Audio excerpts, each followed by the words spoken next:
Teresa will be presenting on behalf of Sandra Montero and Jonathan Sherbino. Teresa, take it away. Hello, everyone. It's my privilege to be here virtually and excited to tell you about the Health Professions Education Research Primer and Curriculum.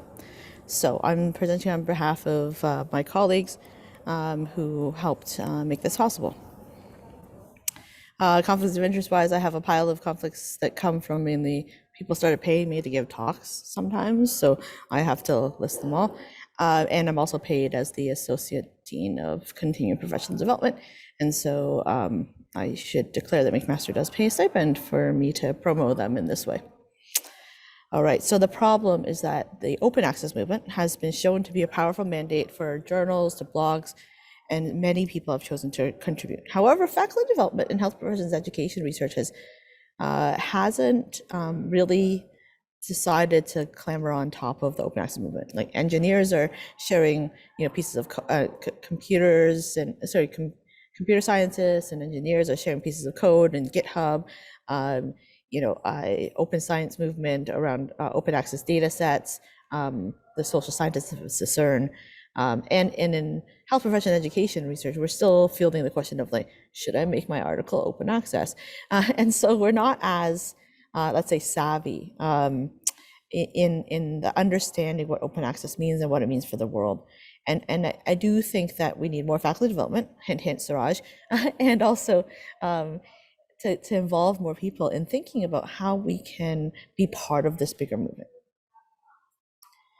And so in terms of the gap right now, the gap is that while there are some resources for clinician educators, there are very few resources for those who are seeking to gain professional competencies in health professions, education, research, and scholarship. And so we decided to embark on a journey, and the part one innovation was a joint project between the Health Sciences Education Research Masters here, the McMaster Education Research Innovation and Theory, or MERIT unit, which is our education center, education research center here at McMaster's Faculty of Health Sciences, in the program for faculty development. That was back when I was the assistant dean of PFD. And so we created 15 modules on the scholarly process, everything from thinking about even philosophy of science all the way through to writing and actually getting your work out there. And if you want to go to macpfd.ca/HPER-curriculum, you will be able to actually access the website. And I'll paste that chat link in the chat later, unless Suraj or Yusuf might oblige me in pasting it in the chat for me. All right, and so when you go there, you'll see these little modules, and you'll click into them, and there'll be some learning activities that are associated with all of that. And so any part of the research process where you're a little confused, you could go to this. However, we're these are just open access resources we've aggregated, but they don't tell the whole story. And so we decided to do the second part of the innovation, which is that we wrote for a grant from the government of Ontario and won a grant from eCampus Ontario for their virtual learning strategy to create a textbook on health profession education's research. And so taking those same 15 topics, we now went in depth. And you can go to this URL, which is books.macpfd.ca/HPER-Primer, HPER-PRIMER. You should be able to access the entire book as a read-only format. And if you follow me on ResearchGate, you should be able to find the exact same primer as a PDF. So multiple modalities, multiple ways. I do actually think that the online Pressbooks version is the best version because all the videos and audio are just embedded right in there, whereas the PDF still makes you link out to other things.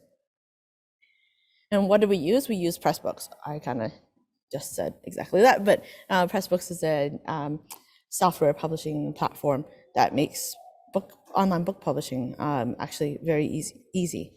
And there's actually a lot of tutorials available online and via McMaster Library. There's drop-in sessions you can go to attend to figure this out. And why do we use it? I think it's because it's very user-friendly. It's easy to create a new book instantly. That if you want it to look really good when you PDF it, you may want to do a secondary layout of it. I'm a little bit too snobby when it comes to book layout. That the default Pressbooks was, had figures that spilled over to the wrong page and things like that. So if you're really specific about how you want your book to look at the end, Pressbooks might not be the exact platform for that part, but definitely for a clickable online web-based book, I think is very useful. And from that point of view, it's very easy to create a book. And on the back end, it looks very much like WordPress. If anyone's used WordPress to make a website before, it's very similar, very intuitive, and you can format the text. And there's all already default kind of settings for headings and all that other stuff. So you just have to be very detail oriented and know exactly what you want at different heading levels and things like that. But you should be able to make a pretty good book. And so we can also export. So you can export and donate to the eCampus Ontario ebook library so that it can be found alongside other ones. So if you go to eCampus Ontario's open library and search for our primer, you'll actually find other stuff. Like I said, there's already some stuff out there for clinical teachers, but there wasn't a lot on education research. And so we put that here. And then we also went all the way and we were able to get an ISBN designation. So that's international designation for books from the government of Canada.